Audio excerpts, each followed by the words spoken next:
overrated were the Steelers? Well, Skip, they've been on borrowed time for a minute, and I thought they were overrated because they had some flaws that they were never able to correct, and it was their inability to run the football. And I said, I just don't believe you can be this one-dimensional. Now, it's not like they have this great aerial assault. What they do is that Ben gets the ball out of his hands really quick, and he has smallish guys that can make you miss, get great yards after the catch. Deontay Johnson, Juju. They got guys, Claypool has been unbelievable, Skip, Ebron. So they've got those guys, what they do is that they put Ben in the shotgun, and he's like, okay, Ben, get the ball out of his hand, because nobody gets the ball out of his hand as quick as Big Ben. And guys make you miss, and they're getting first down. But at some point in time, Skip, you got to run the football. You got to be able to line up in a 4-minute, go 2 tight ends, get your 4-minute offense, and run some time off the clock. And they can't do that. 3rd down and 1-2, they got to throw the ball because their running game isn't very good. And so for me, I've always felt, and I just kept and Coach Tomlin kept talking about it. We didn't play good. Yeah, we won the game. We're happy that we won. But there are some things that if we don't get these things cleaned up, it's going to be a problem for us later down the road. And we see this come to fruition. As you mentioned, your Cowboys had them on the ropes. The Ravens had them on the ropes. There are a lot of teams, and they just keep and you just keep, okay, you keep playing with fire. You keep, you don't realize how close you are. And sometimes, Skip, when you win games, you're like, oh, man, we won. We can correct that. This loss might do them better than going 12-0 because it's going to force them to look, guys, we got an issue that we need to get corrected. Receivers, Skip, and they went a 2 series in a row, and they dropped 4 balls in 2 series. I'm like, dude, how you do that? I don't know. Good question. And they just dropping balls left and right. But it was, I think, the biggest problem, because I think that's lack of concentration, Skip. When you catch so many, when you getting the ball, they run a lot of smoke screens, a lot of bubble screens and things, smoke routes, is that you're trying to run after the catch. And so it's a lack of concentration. You can fix that. But this running game, Skip, you can't be 29th in running the football, Skip. You just can't do it. Because teams are and you see what happened at the end of the game. A guy just got his hands up, carry him, and basically ends your hope. So I thought no one was really buying the Steelers, Skip. We barely been talking about it because we look at this team that is the most flawed 11-0 team that I had ever seen. And I've been part of a team that was they went 13-0. And I'm like, that's a very flawed team. And they're on borrowed time. Okay. And the time came due. All right. Point number 1, the defense was not flawed or overrated when it was healthy. Yes. When it was healthy. But at full strength. Bud Dupree's gone. Okay, but Bush is full gone. strength. Yeah. Oh, yeah. They legit. They still can get after you, even with those 2 guys out. The offensive line is not overrated. It's still legit. Yeah. Big Ben's season has not been overrated because it's been very legit to the point he should have been more in the MVP conversation through the 11 games. Because he is still operating at a very high level. Yes. And you will not be able to unconvince me of this. Yesterday, the game I watched, probably mid-second quarter, I thought Pittsburgh was going to win by 21. Seriously, it felt like they were going to win by 21 because they were doing whatever they wanted. They were just going up and down the field. Right. And they weren't cashing, but you just figured they were going to start cashing, and it was going to get way out of hand very quickly. And by the way, in the end, Ben's QBR was 63, which is above average, and Alex Smith's was 43. So you say, well, 63 over, it's 20 points higher. But what happened? Well, here's what happened to me.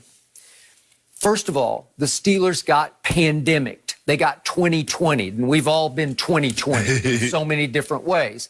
But remember, they were forced weirdly to play Baltimore on a weird day on a Wednesday. On a Wednesday?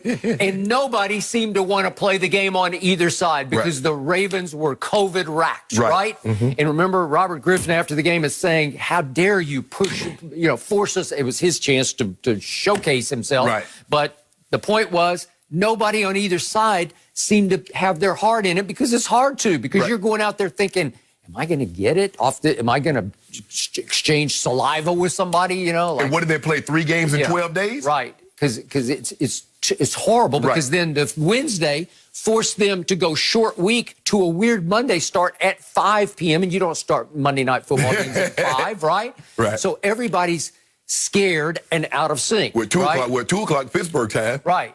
Okay. No, it was at 5. It's 5 o'clock Pittsburgh time. Yes, it was 2 o'clock. 2 our time. Okay. Yeah, right. I got it. But the point is, everything's just out of whack, Yes. including their psyche. And then what happens going into the game? Well, obviously, as you just pointed out, they had lost Bud Dupree. He's the bookend pass rusher, and he takes the pressure off TJ. So now I was watching last night. They were like triple teaming TJ because you can. And he's still getting home. And he's still occasionally getting loose and getting free. They had lost their other starting cornerback, Steven Nelson, was out last night. I don't know what happened, but he was gone. And then right away, early in the game, Robert Spillane, who took Devin Bush's place and had been playing at a high level, he got hurt on a pass rush. He came down wrong on his knee.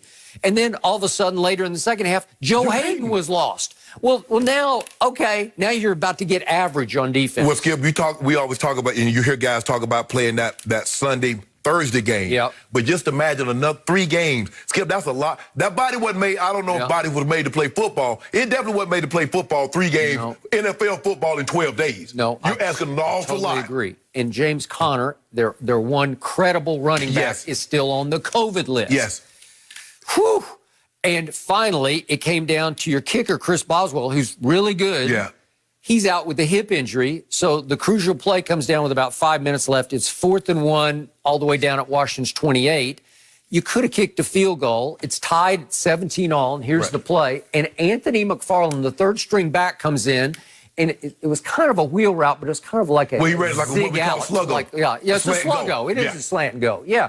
So it's not really technically a wheel route where he wheels. Right. But the point is, he's caught 5 balls all year, and now you throw him a difficult back shoulder ball up the field. That's not a receiver. Okay, well, what's he going to do? He's not going to catch it, right? No, he's not. And it wasn't a terrible throw, but it was a hard catch. Right. It was a hard catch for a wide receiver. Being through it like he's throwing the ball to Juju or Deontay Johnson or James Washington. Or Lynn Swann. Right. Skip, I expect them to make that catch because they're used to catching back shoulders. But a running back? Okay, that's the play of the game because you turn down a field goal because you think your practice squad kicker is not up to making from the 28 a field goal, whatever that would have been. 28. 38, probably what, 45? Yes. Okay. You got to be able to make a 45-yard field goal to go ahead 2017 with 5 minutes left. Well, let me ask you a question, Skip. If the score was tied and you got 10 seconds on the clock, or 20 seconds on the clock, are you going to attempt a field goal or are you going to go for it? Because I believe you kicked it. Why'd you bring the guy in? The guy had to show you, Skip, he had range from at least that distance. You would think so. I don't know. I ain't signed no kicker, Skip, if practice, as far as he can make it as a 40-yarder.